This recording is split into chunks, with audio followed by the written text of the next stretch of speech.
Hola, ¿qué tal? Bienvenidos. Yo soy Eli y el día de hoy hablaremos de un tema muy interesante.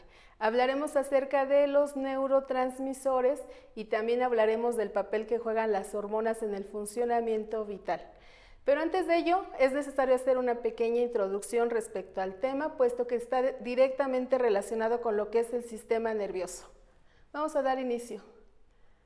Absolutamente todos los estímulos que nosotros percibimos o recibimos de nuestro exterior nos permiten actuar. Y es por ello que, si recordamos, el sistema nervioso se divide en dos situaciones. Tenemos un sistema que está relacionado con la parte central y un sistema que está relacionado con la parte periférica. Por ejemplo, si nosotros deseamos realizar algún movimiento o bien llevar a cabo una tarea, esto es fundamental entender. Vamos a observar esta imagen.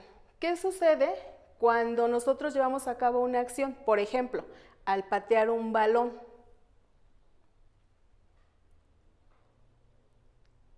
Pues bien, si pateamos un balón, estamos recibiendo un impulso eléctrico que viene dotado desde lo que es el mando central, que es el sistema nervioso, en la parte superior donde está, ya sabemos que está el cerebro, está el cerebelo, y está precisamente el bulbo raquídeo. De esta forma, ¿qué va a suceder? Existe una interconexión de la información dada a nivel superior, la cual transita o es unida en lo que es la médula espinal, y en la médula espinal se lleva a cabo lo que es ya la situación periférica. Todos los nervios están interrelacionados de tal forma que al llevar a cabo ya sea una situación voluntaria o involuntaria, es una señal que se va a repartir al cuerpo y se va a realizar. Por ejemplo, el hecho de que nosotros podamos respirar es una situación involuntaria. Llevamos a cabo un proceso de respiración, pero está mediado por nuestro sistema nervioso. Por el contrario, si lo que vimos, me quiero mover para patear un balón, estamos hablando que ya hay una conjunción de lo que sería mi sistema nervioso periférico con mi sistema nervioso central. Ahora, algo muy interesante respecto a este asunto es precisamente el hablar de quién es la célula fundamental de este aparato o sistema. ¿De quién vamos a hablar? Vamos a cambiarle ahora para ver de que la célula primordial en este aspecto es precisamente la neurona. Aquí vamos a observar una situación muy importante. Tenemos dos tipos de información. Tenemos información aferente e información eferente. ¿Qué significa esto? Pues bien, hay información que va desde la periferia hasta lo que es el sistema nervioso central e información que está a la inversa, que surge en el sistema nervioso central y va hacia la periferia. Por ello es aferente, es decir, asciende, va desde la periferia al central, y la eferente, que se refiere a que va a descender, es decir, nos las envía el central y la retribuye a la periferia. Aquí podemos observarlo.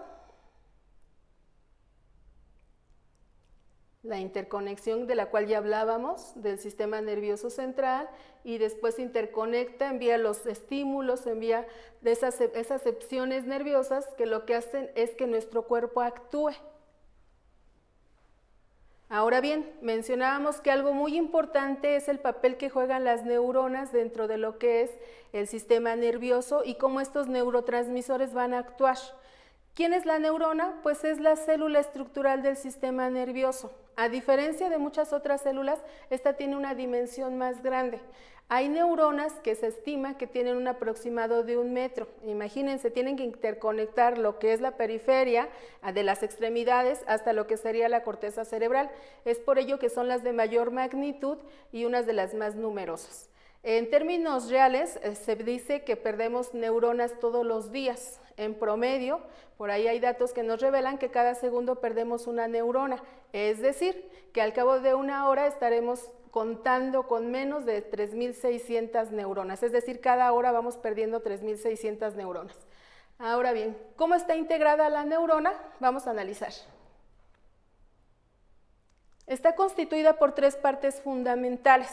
Una que le permite interconectarse es la dendrita. Dentro de esta, lo que va a hacer es que sus extensores van a limitarse a tener la posición vecina de otra neurona y de esta manera van a formar una red neuronal.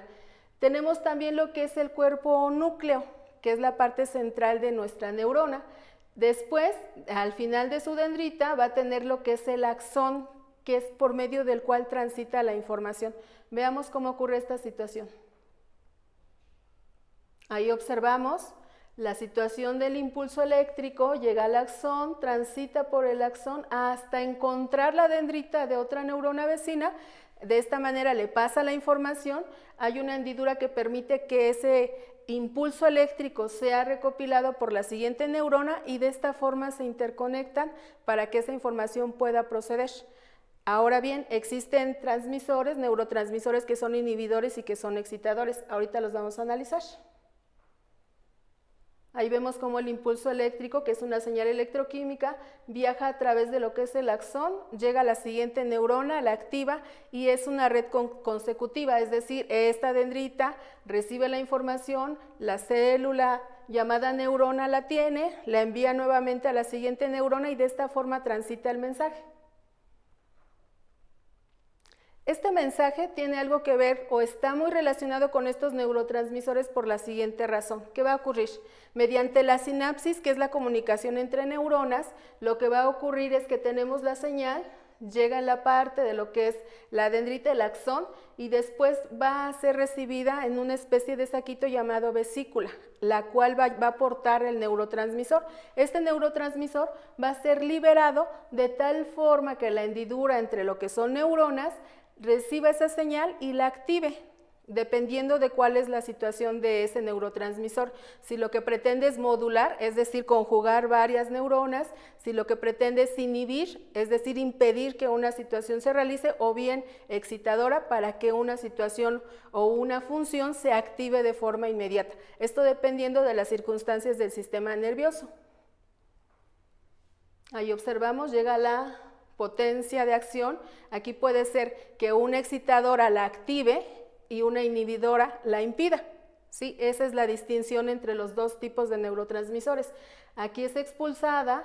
Ahorita vamos a ver más adelante cómo la vesícula hace esa acción en la cual le permite al neurotransmisor ser expulsado y después un receptor en la siguiente neurona pues lo recibe, como dice su nombre, y de esta forma sería la interconexión para dar funcionalidad. Ahí observamos. Están siendo liberados, la otra célula, en este caso la neurona, lo percibe, a esto le llamamos comunicación celular, ¿sí? Habitualmente paracrina. Hay que recordar que la comunicación paracrina es aquella que se realiza entre dos células contiguas. Para que ésta se establezca, pues estamos diciendo que están interconectadas. Es el caso de las neuronas, están interconectadas, es una comunicación paracrina, el neurotransmisor es expulsado y la otra lo asimila. ¿Sí? Ahí observamos. Ahora si analizamos cómo es esta institución dentro de lo que es la vesícula, vamos a realizar. Vamos con la siguiente. Ahí observamos. Tenemos una esquemita en la cual nos muestra cómo esa vesícula es una especie de saquito y lo que va a dejar, lo que va a llevar hacia la siguiente neurona, lo que va a expulsar es los neurotransmisores. ¿Sí? Esto es muy importante porque depende de qué tipo de sustancia lleva para que el organismo actúe. Vamos a ver la animación y vamos a percibir cómo se lleva a cabo este procedimiento. ¿Sí? Aquí observamos, comienza a actuar, los neurotransmisores son expulsados, esos neurotransmisores una vez que son expulsados, la señal la recibe la siguiente neurona y de esa manera va a comenzar a actuar.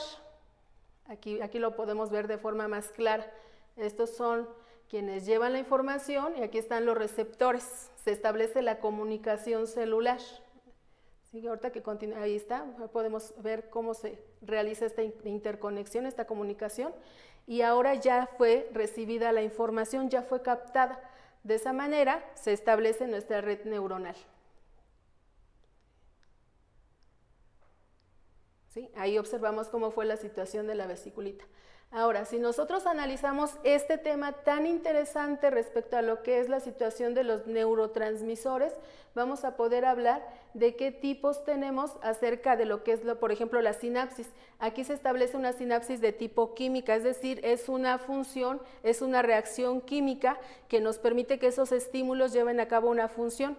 Aquí observamos, tenemos la célula, en este caso la neurona, tenemos lo que es el axón, se establece que la vesícula lleva lo que son los neurotransmisores a través de la sinapsis, que es el proceso de comunicación que va a ocurrir.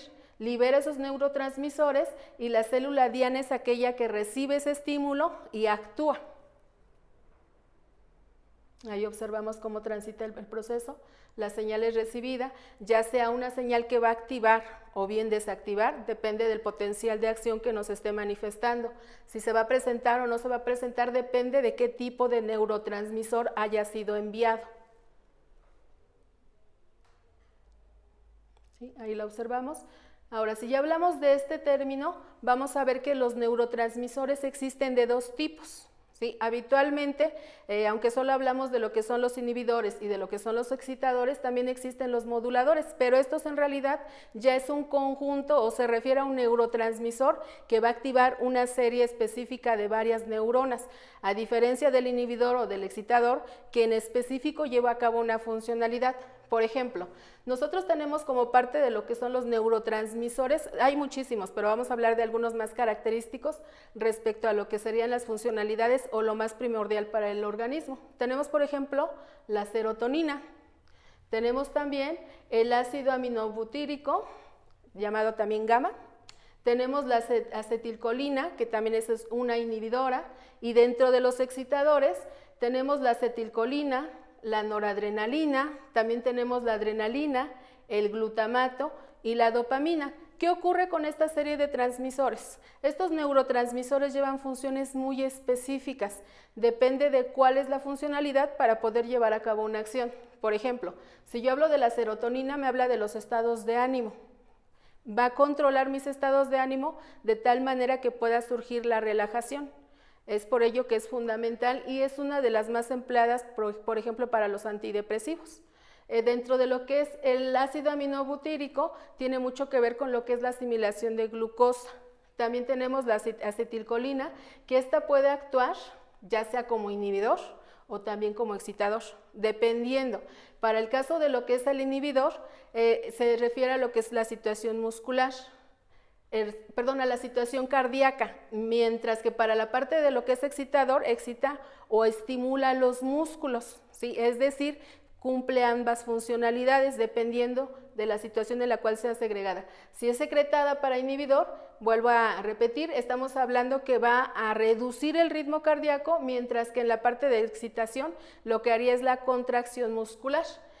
También tenemos la noradrenalina y la adrenalina. La adrenalina es un estimulante, es una de las hormonas, es una en este caso de un neurotransmisor, también actúa como hormona, ahí la situación. En este caso lo que nos va a ayudar la adrenalina es precisamente a mediar lo que son los impulsos respecto a lo que es la ansiedad, respecto a lo que es el nerviosismo. Entonces, estos neurotransmisores tienen mucho que ver también con el aprendizaje. Si nosotros tenemos una situación de mucho nerviosismo, es muy complicado que el cerebro capte totalmente la información. Esta información va a ser menoscabada por la situación de estrés, por la situación de fatiga. Hay muchas circunstancias que participan dentro de esta situación de los neurotransmisores, pero así como hay situaciones que lo que hacen es impedir la función de estos o bien la intervención a veces de forma anómala de estos, también tiene mucho que ver la alimentación. Por ejemplo, si hablamos del caso del glutamato, estamos hablando de lo que sería la generación o a partir de lo que es el empleo de la glucosa. La glucosa hay que recordar que es la sustancia que nos permite tener energía y esa energía evidentemente es el combustible para que llevemos a cabo nuestras acciones diarias. Es por tanto de suma importancia tener una regulación exacta dentro de estos neurotransmisores, ya que la descompensación de alguno de ellos nos puede ocasionar desde lo que es una hipertensión hasta lo que es también una diabetes mellitus, también nos puede ocasionar trastornos de sueño o bien ansiedad. Un dato interesante, por ejemplo, de la dopamina. La dopamina es una de las situaciones de neurotransmisores de mayor importancia. Esta nos va a permitir lograr un estado de satisfacez, también lograr un estado de lo que es una buena autoestima, pero la deficiencia de esta a la larga y sobre todo con la edad nos trae lo que es el llamado mal de Parkinson. Es decir, si nosotros no tenemos una buena alimentación y no tenemos la glucosa necesaria y no interviene el yodo, por ejemplo, que es uno de los elementos que más requerimos para el buen actuar de estos neurotransmisores, ¿qué va a ocurrir? Pues lo que va a ocurrir es que precisamente no se pueda llevar a cabo lo que es la situación de la presencia del glutamato, no hay una buena compensación y esto a la larga pues también nos puede impedir la funcionalidad. ¿Sí? Ahora, dentro de estos neurotransmisores tenemos una parte también muy importante, la parte del ácido aminobutírico, también llamado GAMA. En esta parte, ¿qué va a pasar? Es la situación que más nos causa placer, es una de las, junto con la dopamina, es una de las situaciones de los neurotransmisores que más nos relajan. Por ejemplo, para este caso del GAMA, ¿qué pasa? Pues nos atribuye sueño, nos da relajación, también nos ayuda en la situación de estrés y sobre todo también es un inhibidor del dolor. Ha habido ocasiones y se ha demostrado que en ciertas competencias, cuando hay muchísimo desgaste físico, el actuar de estos neurotransmisores inhibe el dolor. Y se ha demostrado y ha habido pruebas en las cuales ciertos competidores, pese a la situación física de una situación de fractura, de una situación de dolor, no lo sienten. ¿Por qué razón? Porque pues estos neurotransmisores están actuando y una vez que estos están actuando o bien ayudan a tener un sistema de relajación o bien pueden causar ansiedad, estrés, fatiga, nerviosismo. Entonces esta es la situación con estas sustancias que se inhiben o que se transmiten mediante lo que es la sinapsis neuronal y pues debemos de tomar en consideración cuáles son las características de cada uno de ellos. Hay algunos que nos permiten estar alerta, hay el caso de la noradrenalina. Es la situación en la cual nos permite la huida, nos permite el salir del peligro. También la adrenalina es una neurona, en este caso la situación de un neurotransmisor que si nosotros lo empleamos generalmente es cuando tenemos miedo. A veces de forma involuntaria, probablemente al escuchar un ruido que es totalmente ajeno a ti, el ver una situación de temor, alguna situación en la cual presientes o sientes que estás amenazado, pues este neurotransmisor es activado, sobre todo en la situación suprarrenal. ¿Sí? En la médula suprarrenal es donde se activa y es una de las funcionalidades que pues nos permite estar alerta. Entonces tiene sus funciones positivas porque nos dan esa vitalidad, nos dan ese sistema de alerta, ese sistema de relajación, ese sistema de enamoramiento también, pero también habría que tomar en cuenta que si no tienes un buen balance, si no estás en un estado de homeostasis correcto, pues vas a tener ahí la situación física menoscabada. Ahora, también existe el papel de las hormonas. Vamos a ver qué pasa con las hormonas, que estas son sustancias que segregan las glándulas. Muy importante este asunto.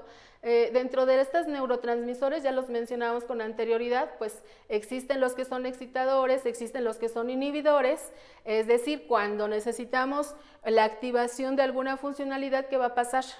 Pues los excitadores van a intervenir. Estos van a permitir lo que es la potencia de acción de la neurona y van a llevar a cabo el mensaje, mientras que los que son inhibidores va a impedir esa potencia de acción va a ser muy reducida y entonces van a impedir la funcionalidad. Ahora, dentro de las hormonas, existen muchísimos tipos de hormonas, pero hablamos en particular de algunas con las cuales tenemos mayor referencia y estamos más relacionados. Caso, por ejemplo, de la somatotropina, que se refiero es una de las hormonas del crecimiento. ¿Esta qué va a permitir? Pues va a permitir lo que es el crecimiento muscular, el desarrollo de los músculos. Una vez que es segregada, da masa y esta pues forma lo que es la musculatura y de esa manera se puede llevar a cabo lo que es el crecimiento de este tejido. Ahora, la tiroxina y la adrenalina tienen que ver con el asunto del estrés. Aquí, por ejemplo, vamos a hablar de la adrenalina. Si algo nos produce miedo, ¿qué va a suceder? Pues vamos a tener alerta ahí la situación y esta sustancia es segregada y es una sustancia que en cierta manera te ayuda a tener un mayor consumo de energía y te hace actuar de la forma en la cual te puedas liberar de la situación. Dentro de lo que es la tiroxina nos ayuda a modular el metabolismo. Hay que recordar que las reacciones metabólicas permiten el buen funcionamiento corporal. El catabolismo sumado al anabolismo nos van a permitir una serie de reacciones químicas que dentro del organismo compensen y den funcionalidad a todas las situaciones vitales.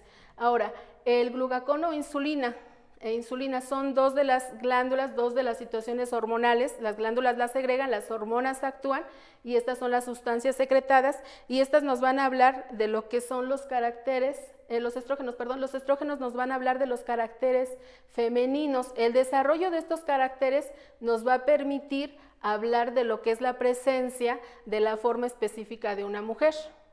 Mientras que lo que habla de la progesterona nos está hablando de lo que es el sistema de regulación del ciclo menstrual. Recordemos que muchas de las sustancias que participan como son métodos anticonceptivos, ¿qué van a llevar a cabo? Pues lo que van a llevar a cabo es una segregación de progesterona de tal forma que engañen al organismo, de que impida la ovulación y de esta manera pues se lleve a cabo lo que es una fertilización, lo que es una fecundación. Después tenemos a lo que es la testosterona, una situación hormonal muy del tipo, es muy relacionada con el aspecto masculino. Esta testosterona permite también desarrollar los caracteres sexuales secundarios dentro de los hombres y les da precisamente lo que es la tipificación y lo que es la diferenciación física. Esta testosterona tiene una situación de mucho análisis. Son muchísimas las hormonas, también los neurotransmisores, cada uno de ellos llevando a cabo lo que es una función concreta y bien definida que permite lo que serían las funciones de vida de todos los organismos, pero en términos generales pues les hablamos de las que son más comunes, ¿sí? Ahora bien, si ustedes quieren consultar el material que empleamos, son situaciones didácticas muy para interactuar. Si ustedes quieren hacer uso de ellas, aquí les dejamos los links para que puedan interactuar, para que accedan a ellas y se informen de forma correcta. Pues esto ha sido todo por mi parte, espero haya sido información de su interés. Nos vemos hasta la próxima. Adiós.